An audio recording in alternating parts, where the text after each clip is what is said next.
Oke brosis, kita lanjutin materi minggu pertama part 2-nya ya. Nah, ada lagi nih namanya kapasitas panas gitu pada volume konstan. Tadi yang kalau misalkan ada rumus ini MC delta T, C ini sama dengan heat capacity gitu ya.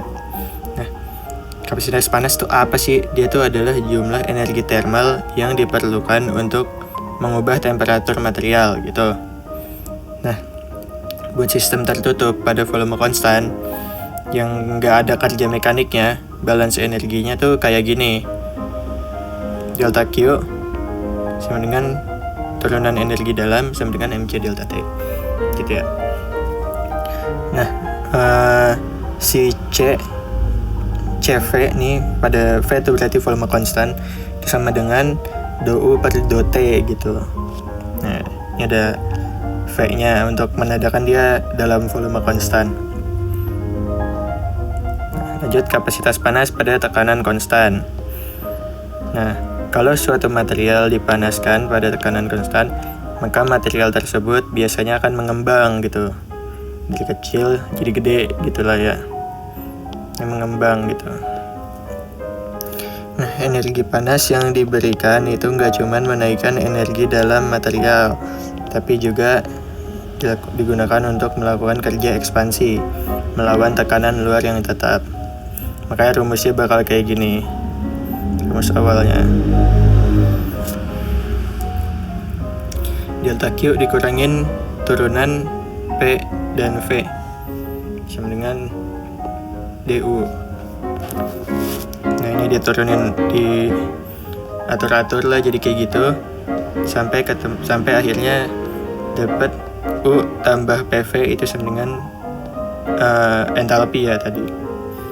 Nah, makanya kita tahu si rumus turunan entalpi ini sama dengan MC pada pressure constant, C pressure gimana sih? Pressure kali dt gitu. Nah, makanya CP-nya rumusnya kayak gini. Do entalpi per do T gitu guys.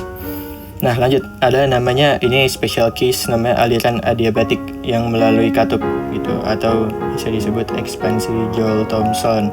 Nah, proses adiabatik di mana nggak ada perpindahan panas, Q sama dengan 0, itu terjadi karena katup itu diisolasi secara termal atau karena alirannya berlangsung sangat cepat sehingga perpindahan panas bisa diabaikan. Nah, di proses ini energi panas tuh nggak berubah, cuman terjadi perubahan tekanan dan temperatur akibat ekspansi fluida. Jadi kita anggap sebulatan ini nih, jadi katup ya. Satu bulatan ini tuh sistemnya di tengah katup gitu. Nah, kalau katup dianggap sistem, maka balance energinya sebagai berikut. Jadi ada ini ya, Himi kurang homo tambah delta Q tambah delta W sama dengan DU sama dengan 0 gitu.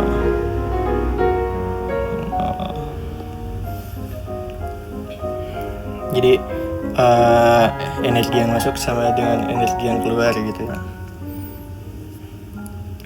Nah, karena batas sistem gak bergerak, katup diasumsikan adiabatik dan massa masuk sama dengan massa yang keluar. Oke. Q0, delta Q0 adiabatik, delta W karena batas sistem yang gak bergerak ya, delta W sama dengan 0, massa masuk sama dengan massa keluar. Makanya entalpi yang masuk sama dengan entalpi yang keluar, jadi sistem dianggap isoentalpi. Nah, isoentalpi ini jadi referensi buat namanya koefisien Joule-Thomson. Ini sebenarnya ada turun-turunannya, cuman kita nggak bahas di sini lah. Intinya koefisien Joule-Thomson nilainya itu sama kayak do T per do P pada entalpi yang tetap. Nah, lanjut, ada namanya persamaan tingkat gas ideal. Gas ideal itu apa sih? Jadi Ini adalah pendekatan sederhana untuk menjelaskan perilaku gas nyata. Di dalam gas ideal ini, molekul gas dianggap sangat kecil, jaraknya jauh, dan hanya bisa berinteraksi saat terjadi tumbukan.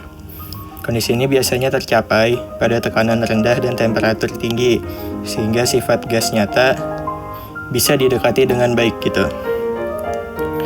Intinya begitulah. Nah, dia punya karakteristik nih gas ideal. Yang pertama tuh, energi dalamnya cuma ditentuin sama temperatur. Di temperatur yang kedua, di temperatur tetap, energi dalam itu nggak dipengaruhi sama volume.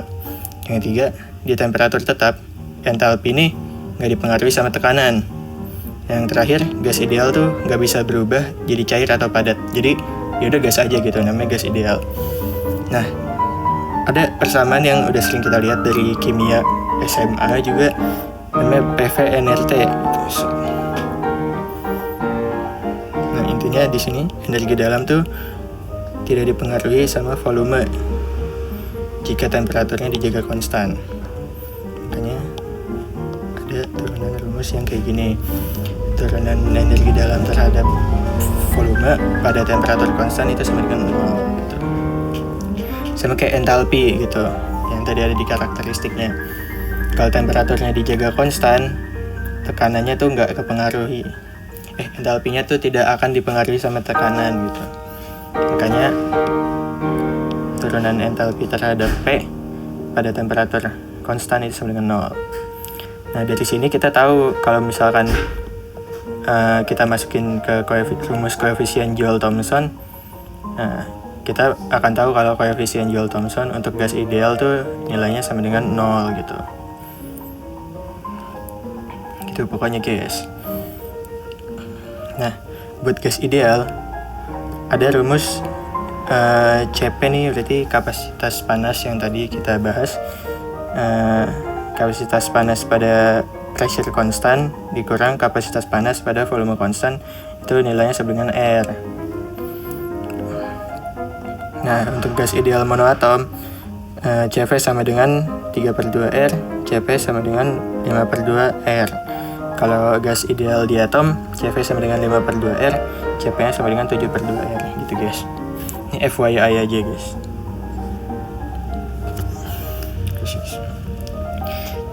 Terus ada persamaan van der Waals untuk gas non ideal. Nah, persamaan van der Waals ini penyempurnaan dari persamaan gas ideal. Jadi sebenarnya ya gas nyata tuh nggak bisa dianggap sempurna gitu, karena molekul gas nyata tuh punya ukuran, jadi bakal menempati volume tertentu. Nah, dua, antar molekul tuh ada gaya tarik menarik, jadi saling memengaruhi tekanan. Nah, persamaan van der Waals ini kayak gini guys. Jadi bedanya sama gas ideal tadi, dia tuh ada A sama B nya yang namanya faktor koreksi kalau nggak salah.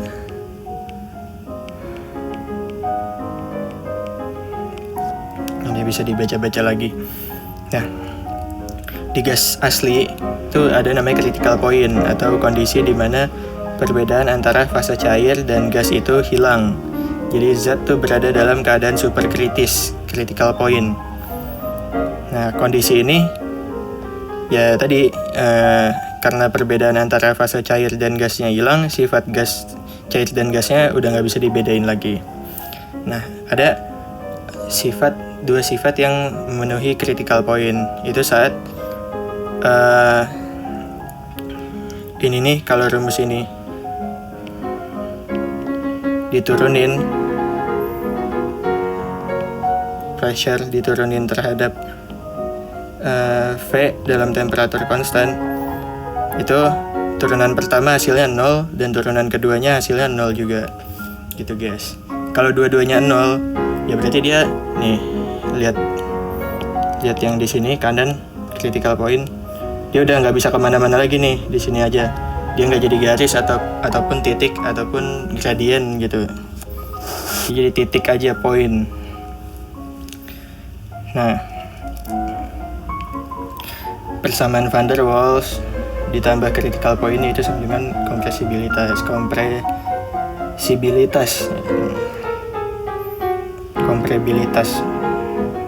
gitulah. Terus ada namanya, dari sini tuh sebenarnya banyak ya turun-turunannya, cuman gak dibahas di sini. Jadi ada rumus namanya reduce pressure atau PR reduce, itu sama dengan P yang diketahui per P kritikal dari suatu gas itu gitu. Nah, reduce temperatur juga sama, T yang diketahui per T kritikal si gas itu. Nah, ini rumus kompresibilitas Z itu sama dengan PV per RT gitu guys.